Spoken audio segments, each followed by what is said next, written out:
Halo semuanya, selamat datang kembali di channel YouTube Pak Guru Wali. Nah, Bapak Ibu, semuanya pada hari ini saya akan memberikan informasi tentang untuk cara mengerjakan studi kasus pada ujian UP ataupun UTBK dalam waktu 30 menit. Nah, bagaimanakah cara-cara atau tips-tips yang harus dilakukan pada saat Bapak Ibu mengerjakan studi kasus? Silakan simak video ini sampai dengan selesai. Nah, seperti yang kita ketahui bersama, untuk studi kasus pada tahap yang kedua, ini ada 4 masalah ya yang sudah keluar, yaitu tentang LKPD, kemudian tentang media, kemudian tentang strategi pembelajaran, dan juga tentang penilaian ya. Nah, nanti ini Bapak Ibu harus pelajari dan juga harus dikuasai ya.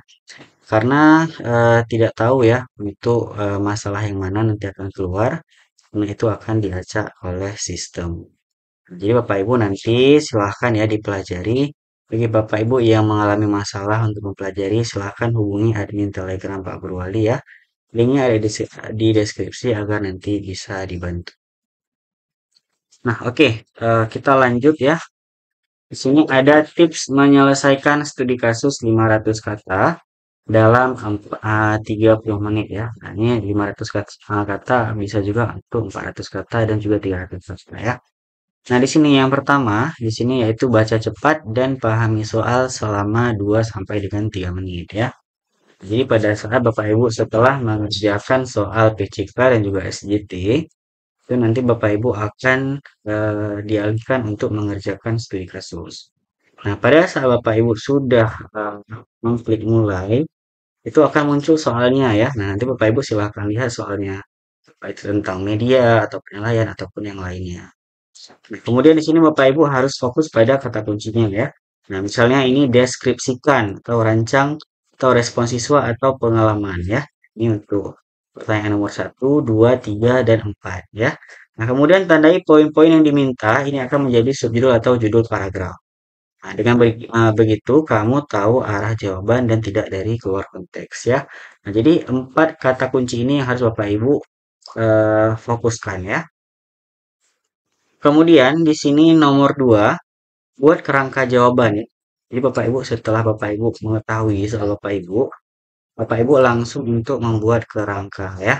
Jadi kerangkanya apa saja di sini? Yang pertama ya, yang pertama itu ada deskripsi ya, yaitu kondisi siswa dan juga tujuannya.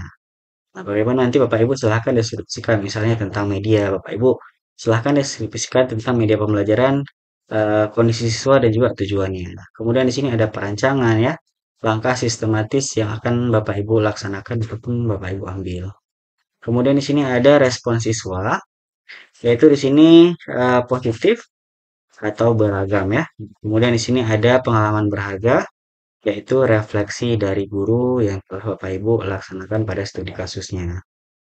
Nah, jadi kerangka ini jadi peta jalan agar tulisan rapi, tidak mutar-mutar, dan juga cepat selesai ya pastinya. Nah, kemudian untuk poin yang ketiga, di sini Bapak Ibu gunakan pola paragraf efektif ya, yaitu di sini selama 20 menit. Nah, jadi satu paragraf ini Bapak Ibu harus menuliskan sebanyak 80 sampai dengan 120 kata ya. Cukup 4 sampai 5 kalimat panjang ya. Nah, 4 sampai 5 kalimat panjang.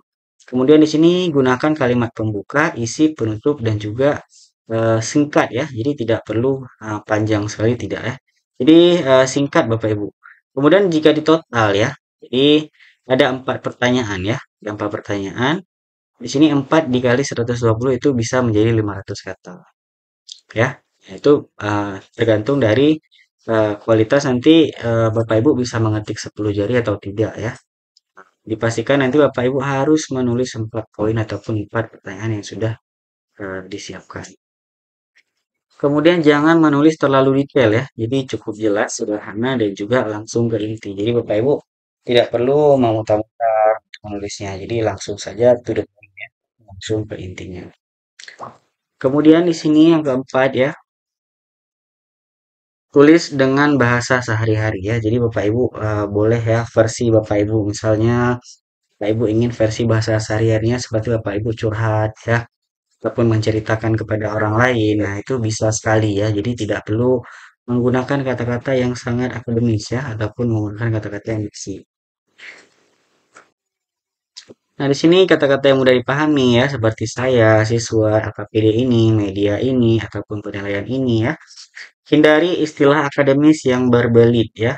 Kemudian di sini tulisan jadi lebih cepat mengalir dan tidak membuang waktu mikir diksi ya. Jadi Bapak Ibu tidak perlu nanti memikirkan kata-kata yang memang tidak diperlukan ya. Jadi seperti mengalir saja untuk kata-katanya.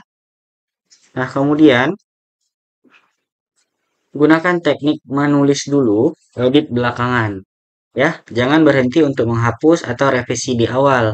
Fokus menulis sampai selesai ya, sisakan 2-3 menit terakhir untuk membaca ulang. Kemudian perbaiki ejaan atau kalimat cakap dulu. Jadi Bapak Ibu, silahkan saja seperti bercerita ya, tapi ini versi menulis ya. Seperti curhat atau bercerita. Jadi Bapak Ibu, dengan cara menulis ya, jadi dituliskan terus sampai dengan 20 menit ya. Nanti Bapak Ibu silahkan diperbaiki jika ada kata-kata yang memang perlu direvisi ataupun ejaan ataupun kalimat. Ya, ataupun nanti ada yang mau ditambahkan juga bisa ya. Jadi tidak perlu langsung setelah menulis langsung diedit itu tidak perlu. Langsung saja menulis sampai dengan 20 menit ataupun 4 pertanyaan ataupun masalahnya. Nah, kemudian di sini Bapak Ibu harus juga gunakan ya manajemen waktu di sini. Nah, waktu yang diberikan itu 30 menit ya. Jadi ketika Bapak Ibu sudah diberikan waktu 30 menit dan juga sudah klik mulai, di sini Bapak Ibu silahkan baca dan pahami soalnya seperti yang di awal tadi 3 menit. Kemudian membuat kerangkanya 5 menit. Kemudian di sini menulis isi ya. 4 poin masalah itu ataupun pertanyaan itu selama 20 menit. Kemudian revisi ya cepat 20 menit. Nah, ini hanya eh, patokan saja ya. Jadi Bapak Ibu nanti bisa untuk modifikasi. Bisa Bapak Ibu langsung untuk menulis boleh ya. Ini cuman untuk Bapak Ibu pahami dan juga bisa untuk membuat manajemennya masing-masing ya. Jadi silahkan dimodifikasi. Nah, untuk totalnya itu ada 30 menit ya. Nah, dengan selesai target itu 500 kata. Ataupun nanti Bapak Ibu targetnya berapa? Misal 300 kata ataupun 400 kata. Itu bisa ya. Silahkan ditargetkan. Nah, kemudian di sini ada pola cepat untuk isi ya. Gunakan pola masalah, cari hasil, kemudian refleksi di setiap bagian. Nah, contoh singkatnya misal di deskripsi ya. Siswa beragam ya. Jadi cara belajarnya itu kan siswanya kan beragam. Nah, jadi di sini saya membuat LKPD dengan soal bertingkat ya. Jadi tujuannya itu agar semua terlayani. Ya, kemudian untuk perancangan saya mulai dari tujuan, kemudian lalu susun aktivitas dan juga tambahkan refleksi. Kemudian untuk poin yang ketiga, di sini ada respon dari siswanya, yaitu siswanya antusias ya. Bahkan ada yang pasif, mulai berani. Jadi nanti silahkan dibuatkan ya. Kemudian pengalaman, saya belajar LKPD yang baik bisa membuat kelas aktif. Nah, ini hanya sebagai contoh ya untuk polanya. Nanti Bapak Ibu silahkan untuk kerjakan ataupun membuat secara versi Bapak Ibu masing-masing. Nah, sekarang kita coba contohkan di Microsoft Word ya. Nah, misal di sini ya Bapak Ibu untuk studi kasusnya di sini contohnya itu Bapak Ibu mendapatkan tentang media pembelajaran ya. Jadi yang pertama yang harus Bapak Ibu lakukan adalah Bapak Ibu pahami terlebih dahulu ya apa dari isi soalnya ya. Jadi ada 4 nanti. Jadi dari keempat ini Bapak Ibu pahami, kemudian di sini Bapak Ibu silahkan buat kerangkanya ya. Nah, jadi kerangka yang terlebih dahulu yang Bapak Ibu buat. Jadi rangkanya Bapak Ibu silahkan dibuat misal yang ini deskripsi. Nah, jadi Bapak Ibu nanti nomor 1 di sini deskripsi misalnya ya. Deskripsi. Kemudian di sini nomor 2 tentang apa? Tentang merancang ya di sini merancang. Kemudian nomor 3 di sini tentang respon. Nah, yang keempat di sini baru Bapak Ibu membuatnya tentang pengalaman ya, pengalaman berharga, pengalaman ya. Jadi nanti Bapak Ibu baru mulai untuk menuliskan ya. Nah, jadi di sini Bapak Ibu langsung untuk mulai menuliskan. Nah, jadi deskripsinya silahkan ditulis ya. Nah, untuk jumlah kata Bapak Ibu bisa lihat ya. Silahkan Bapak Ibu ketik ya selama 20 menit langsung saja mengalir ya. Ini saya contohkan terlebih dahulu. Nah, Bapak Ibu, saya memberikan judul terlebih dahulu ya. Jadi di sini saya memberikan judul yaitu studi kasus penggunaan media pembelajaran dalam PJOK kelas 5. Nah, di sini permasalahannya itu adalah media yang digunakan hanya buku dan juga papan tulis ya. Kemudian materinya itu tentang permainan bola basket. Kemudian saya isi deskripsinya terlebih dahulu ya. Nah, misal saya isi di sini, saya ketik ya terlebih dahulu di sini. Saya ketik pada awalnya media pembelajaran digunakan dalam pelajaran PJOK kelas 5 hanya sebatas buku pet, PJOK, dan juga papan tulis. Nah, buku digunakan untuk membaca teori dasar permainan bola basket seperti pengertian, teknik dasar, dan aturan permainan. Papan tulis digunakan guru untuk menuliskan poin-poin penting dan menggambarkan sketsa sederhana lapangan basket. Ini untuk deskripsinya saya sudah menulis secara singkat ya. Nanti akan saya tambahkan. Nah, yang paling penting ya, itu Bapak Ibu harus menuliskan terlebih dahulu semuanya ataupun keempat poin ini ya. Semuanya harus ditulis ya, walaupun ada sedikit-sedikit seperti ini. Nah, kita lanjut ke yang poin kedua. Kita lanjut ke poin yang kedua di sini, yaitu tentang merancang ya. Nah, kemudian untuk yang merancang ya, di sini saya menuliskan melihat keterbatasan media ya. Guru kemudian mencoba merancang strategi yang lebih kreatif ya. Guru tetap memanfaatkan buku dan papan tulis, tetapi dengan ditambah improvisasi media sederhana ya. Misalnya guru menggambarkan sketsa lapangan bola basket di papan tulis lalu meminta siswa untuk menirukan gerakan teknik dasar seperti dribbling, passing, dan shooting di lapangan nyata karena keterbatasan. Nah, ini untuk poin yang kedua sudah kita tuliskan ya. Untuk deskripsi dan juga merancang sudah. Di sini kita sudah mengumpulkan itu 169 kata ya. Kemudian kita lanjut lagi ke poin yang ketiga ya, yaitu tentang respon di sini. Nah, sekarang ya kita sudah mengisi responnya. Respon dari siswa di sini, respon siswa ternyata sangat positif ya. Walaupun media yang digunakan sederhana, mereka tetap antusias saat diminta mempraktikkan gerakan di lapangan. Ketika guru memberikan contoh langsung, siswa bersemangat menirukan gerakan sambil tertawa dan saling menyemangati ya. Mereka bahkan lebih mudah mengingat teori yang ada di buku setelah mencoba mempraktikkannya ya. Jadi setelah anak-anak mempraktikkannya bahkan lebih mudah untuk mengingat ya dibandingkan anak-anak langsung belajar melalui buku. Nah, itulah olahraga. Kemudian ini untuk respon kita sudah mengisi ya. Kita sudah mengumpulkan 215 kata di sini. Kemudian kita isi untuk pengalamannya ya. Nah, ini Bapak Ibu siapkan waktu selama 20 menit ya untuk Bapak Ibu mengisi 4 poin ini. Nah, kita isi terlebih dahulu ya. Ataupun diketik ya Bapak Ibu ya. Nanti Bapak Ibu pada saat ujian itu ini adalah diketik. Nah, di sini saya sudah mengetik ya, dari pengalaman ini guru menyadari bahwa media pembelajaran tidak harus selalu canggih ya atau mahal untuk membuat siswa aktif dan paham dengan kreativitas media sederhana seperti buku dan papan tulis. Bisa dikomunikasikan dengan praktik langsung sehingga tujuan pembelajaran tetap tercapai. Nah, ini kita sudah mengumpulkan 254 kata ya. Nah, misal ini masih ada waktu sisanya 15 menit. Nah, Bapak Ibu silahkan tambahkan lagi di sini. Nah, ini di poin deskripsi nanti Bapak Ibu silahkan tambahkan lagi. Ini saya contohkan, saya tambahkan ya. Nah, media ini memang perlu membantu memberikan pemahaman awal ya. Ini saya tambahkan di deskripsi. Namun masih terbatas dalam memberikan pengalaman nyata bagi siswa.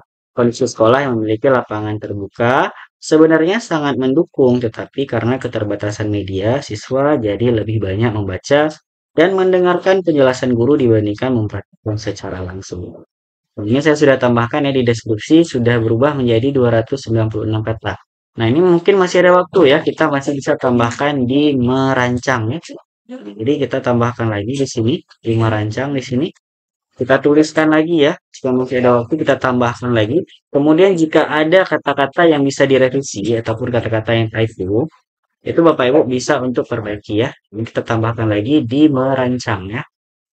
Nah, jadi sudah saya tambahkan di sini selain itu, guru membuat kartu bergambar ya, yang menampilkan teknik dasar bola basket dengan ilustrasi sederhana agar siswa bisa lebih mudah membayangkan.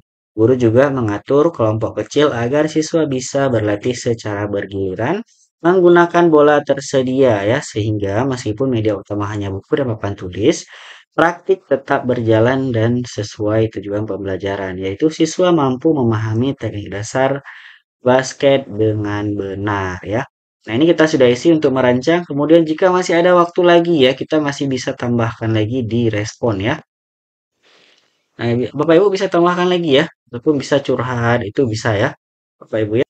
Nah, di sini saya tambahkan sedikit beberapa siswa yang awalnya malu-malu, akhirnya berani maju untuk mendemonstrasikan gerakan di depan teman-temannya. Hal ini menunjukkan bahwa meskipun media terbatas, dengan pendekatan yang tepat, siswa tetap termotivasi dan aktif belajar.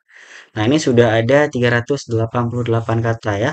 Nah, jika Bapak Ibu sudah waktunya sudah mepet ya, misal Bapak Ibu waktunya itu hanya tinggal 1 menit atau 2 menit, saya sarankan Bapak Ibu jangan lupa untuk klik simpan ya. Nah, nanti ada keterangan klik simpan dan juga selesai tes.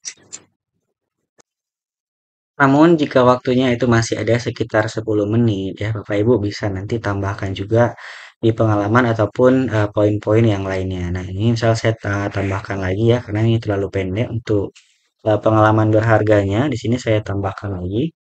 Nah, di sini pengalaman ini juga memberikan pelajaran berharga, ya saya tambahkan, dalam PJOK itu praktik langsung jauh lebih bermakna dibandingkan hanya membaca teori. Guru juga belajar untuk lebih fleksibel ya, misalnya dengan membuat kartu bergambar atau menggunakan alat seadanya agar pembelajaran lebih menarik. Selain itu, guru melihat bahwa siswa sebenarnya lebih suka belajar sambil bergerak. Sehingga tugas guru adalah menciptakan suasana belajar yang aktif meskipun media terbatas. Nah, seperti itu ya Bapak Ibu, contohnya yang bisa saya simulasikan secara singkat ya. Semoga Bapak Ibu nanti bisa mudah dan juga lancar untuk memahami apa yang sudah saya berikan ini ya. Semoga nanti sukses juga untuk ujiannya. Nah, bagi Bapak Ibu ya yang memang saat ini tryout-nya sudah tidak bisa diakses lagi ya. Jadi Bapak Ibu bagi yang membutuhkan untuk soal tryout beserta kunci jawaban ya. Nah, jadi Bapak Ibu bisa untuk menghubungi admin Telegram Pak Guru Wali ya. Caranya seperti apa? Itu ada di deskripsi ya. Nah, ini Bapak Ibu nanti bisa juga untuk dibantu untuk pembuatan dalam studi kasusnya ya. Jadi ada 4 masalah di sini ataupun 4 konteks yang bisa Bapak Ibu pilih ataupun Bapak Ibu ingin dibuat semuanya juga bisa ya. Dengan cara klik link yang ada di deskripsi video yaitu gabung di Telegram ya. Nah, di sini ada gabung Telegram. Ibu silahkan klik. Kemudian di sini Bapak Ibu silahkan klik pesan yang disematkan. Kemudian di sini Bapak Ibu silahkan hubungi admin Adi ya. Silahkan hubungi admin Adi untuk dibantu apapun kebutuhan dari Bapak Ibu. Nah, kemudian terima kasih kepada Bapak Ibu ya yang telah menonton video ini. Jangan lupa untuk like video ini jika Bapak Ibu merasa video ini bermanfaat. Dan juga jangan lupa untuk share video ini jika Bapak Ibu merasa video ini membutuhkan ataupun memberikan informasi yang baik pada orang lain. Kemudian dan juga jangan lupa untuk klik tombol subscribe agar membantu channel YouTube Pak Guru Wali terus berkembang. Serta Bapak Ibu akan mendapatkan informasi terbaru dari channel YouTube Pak Guru Wali. Sampai jumpa di video selanjutnya.